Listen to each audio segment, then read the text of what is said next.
今日講一個，當你嘅業績遇上一個樽頸位嘅時候，你要做啲乜嘢咧？記得得一個方法，一定要改變。改變包含咗好多嘢嘅，就係叫做你要改變你嘅叫做心態啦。例如你曾經喺一間公司或者另一個領域咧，你係一個好高位，但係咧而家你已經跌咗落嚟啦，係咪你要去到另一個高峰嘅時候，係咪要重新學習啊？咁有好多人就係過唔到自己嗰關，硬係覺得係自己一個叫做懷才不遇嘅人，唔肯學習新嘅領域、新嘅技術，所以你永遠停留喺過去嘅陰影咧，你係唔會成功嘅。咁同埋喺你着衫嗰方面啦，你着衫嗰方面咧，你就可以唔一定話要着名牌嘅。其實係乾淨企理就得噶啦。咁同埋髮型啦，係執一執啦，護膚啦。咁如果你係幾年前係一個好肥嘅一個人，咁你今時今日係咪應該要減下肥啊？當你喺外形、內心學習吓，主動開口，你嘅業績咧就慢慢上到去嘅。咁我就舉一個例俾大家睇一睇。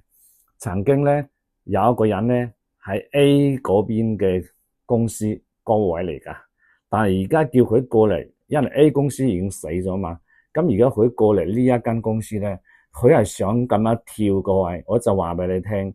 跳過咧，你跌得死得好慘，你必須係 A 公司落嚟，重新喺呢個位重新學習，慢慢咁爬上嚟，先去到另一個高峰。你唔可以由 A 跳過呢邊嘅，如果你咁樣咧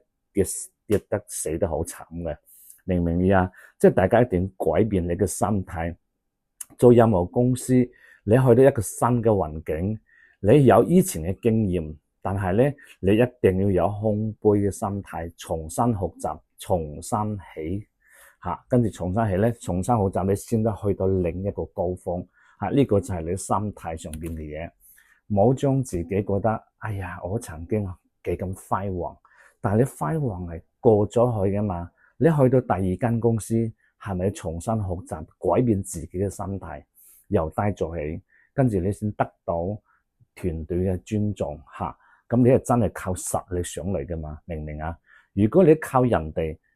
幫你，人哋嘅實力幫你成功，我就話俾你聽，你自己冇實力咧，但你會有一日憑住你嘅實力令到你失敗嘅吓。所以一定係有一個空杯心態，從頭嚟過。同埋打扮嗰方面，頭先講咗，着衫啦，跟住就係要整潔啦，吓髮型要整齊啦，吓跟住就多啲讀書啦。咁仲有一樣嘢就係，你如果身形本身咧就好肥嘅，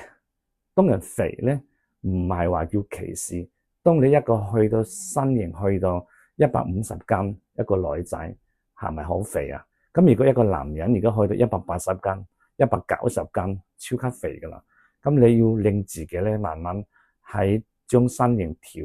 調整下落咗嚟，跟住咧以你一個好有活力嘅形象出嚟咧，自然咧就吸引到好多人跟住你噶啦。所以呢個咧就係喺改變身體嗰方面，就同埋改變身形同埋改變形象嗰方面咧，就付出啲嘢。因為如果你平時人哋幾年未見嘅朋友，喂，你冇乜點變喎，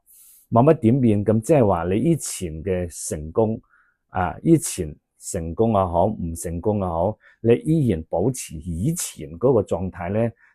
朋友見到你就唔會跟住你行嘅。所以咧，你如果成功，你記得我頭先講嘅嘢，一定改變心態啦、外形啦，跟住衣着啦、髮型啦，好多嘢咧，你都嚟俾自己一個叫做脫胎換骨嘅一個改變，你嘅業績咧就自然上升去噶啦。